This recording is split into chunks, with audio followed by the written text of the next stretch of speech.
Well, it follows the exact same pattern. We just need to learn a new word. Yeah. So, ha-mi ashesiv. So standing will be in pink here. Ha-mi ashesiv. Ashesiv, standing. Ha-mi ashesiv. Now, sometimes people might say ashesiv suas, standing up. That's okay, it's just the straight phrase from English, standing up. That happens, you know, English has had a strong influence on Gaelic over centuries, you know. Traditionally speaking, you don't necessarily need to put in that suas because there's only one way to stand, and that's up. I'm not standing down. I'm not standing to the left. Well, you can stand to the left, but you know, if you're sitting, you're only going to stand up. Yeah. So again, you can save yourself just a bit of work here, a bit of mental space, and just ashesiv means standing, and it implies standing up. So if you're telling someone to stand up, you could say Gian shesiv. Gian shesiv, stand up. Gian shesiv, Gian suya, sit down. Yeah, and that's talking to one person. That's pretty informal. Yeah, okay. So, ha-mi, what could we do here? Ha-mi ashesiv. So, yeah. Do-do-do-do. Ha-mi ashesiv. Ha-mi ashesiv. And it's up, right? So, getting up from the chair. Yeah. But if you're standing in line, standing outside the pub waiting for someone, standing, I don't know, at a counter at the bank, anywhere where you could stand, standing in a river, just to enjoy the river, you'd say, ha-mi nam hesiv.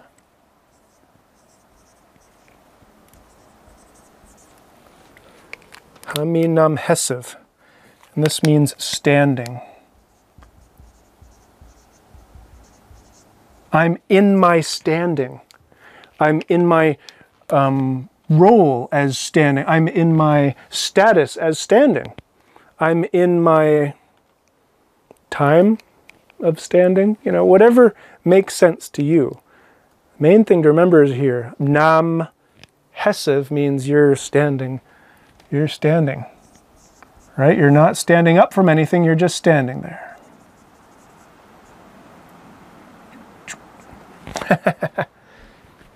Standing in line, standing outside the cafe waiting for someone. Yeah, standing outside the car, etc. Ha-mi nam hesiv. Ha-mi nam hesiv. Or in some dialects, hesu. Ha-mi nam hesu. Hesu. Ha-mi. It's quite common to hear that actually. Ha-mi nam hesu. Let's put that in here. Maybe you've seen my video about that MH ending. The two ways of doing it. In a nutshell, sometimes it can sound like a V, sometimes it can sound like a oo. And that depends on the dialect. Here we go, let's put that there. Ha-mi nam hesu. I'm standing. Ha-mi nam hesu. Standing in line. Ha-mi nam hesu. Doing some yoga, right? Ha-mi nam hesu. Sun salutations. Gleva. Okay, maha.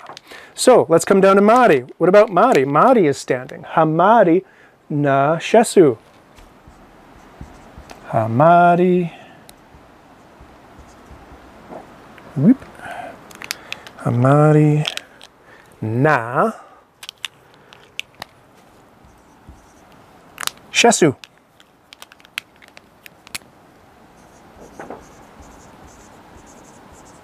Full stop. Show Mari. Mari's standing up.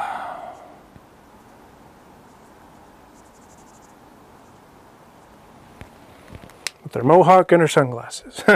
Ha-mari na shesu. Mari is standing up. She's standing.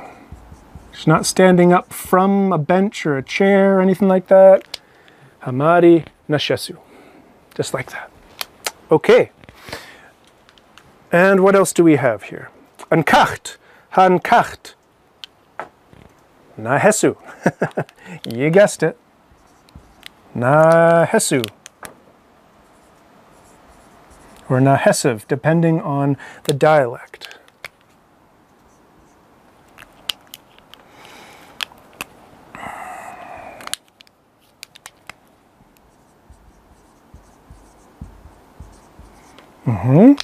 And they, like this group of people or someone who identifies as they, who prefers the pronoun they, right on. Ha iet nan shesu. Nan shesu.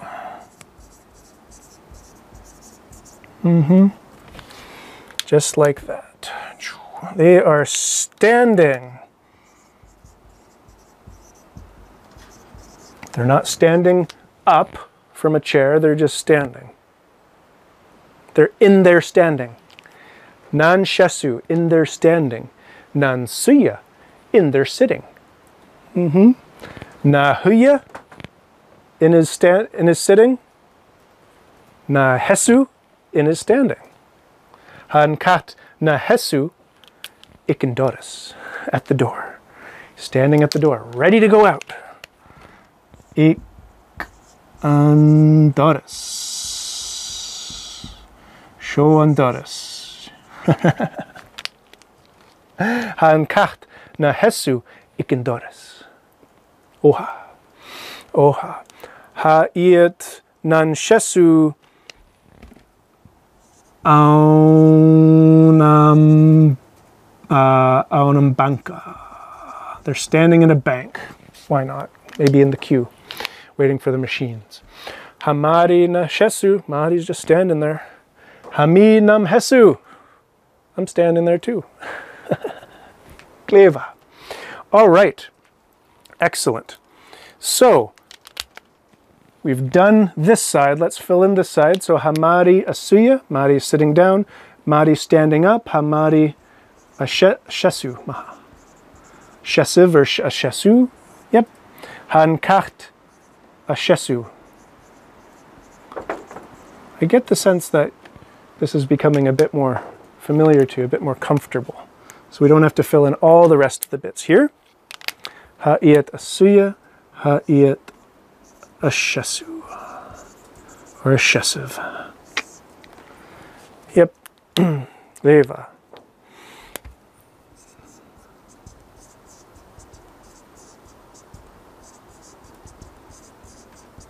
Yep. Leva. Show Mari. Let's draw Mari getting up out of the chair here. Shanae. Oh gosh, yeah, that. Yeah, and I took art in college. I majored in studio art, and drawing on whiteboards was not one of my classes. There we go, that's a bit better. Yeah, hamari shesu, hamari asuya, and so on. So here's our full board here, our full chart. Leva. So, real quick, in summary, there are two ways to talk about sitting and standing in Gaelic. Gaelic makes a distinction whether you're doing the motion of sitting down or the motion of standing, or if you're already sitting down, if you're seated at a table or wherever, or if you're already standing. You're not moving, you're just standing or sitting. Asuya or a shesu, these are the action words for that. I'm standing up, I'm sitting down. If you're already seated or already standing, you're going to use a little word like nam, hami nam huya, hami nam hesu. Whoa! Where'd that come from? Hami nam hesu. Hami nam hesu. About time for a water break, I think. So we'll leave it right there. Gleva. So, there's a lot here. And this concept is really important to internalize because it's going to come up in a lot of other little phrases. It's going to make your Gaelic more detailed, more impressive, and more accurate. Yeah, you'll sound more like a native speaker. Excellent, excellent. So, whatever you got from this video is great. If you feel it would be useful to rewatch it a few times, by all means, by all means, that's fine. As many times as is useful to you. It'll always be here for you, always free. All right. Gleva. Thank you for joining me today. Look forward to seeing your Gaelic bloom and sharpen in terms of accuracy and become more detailed as well. All right. Gleva. Chiri chiri. Bianach lecht.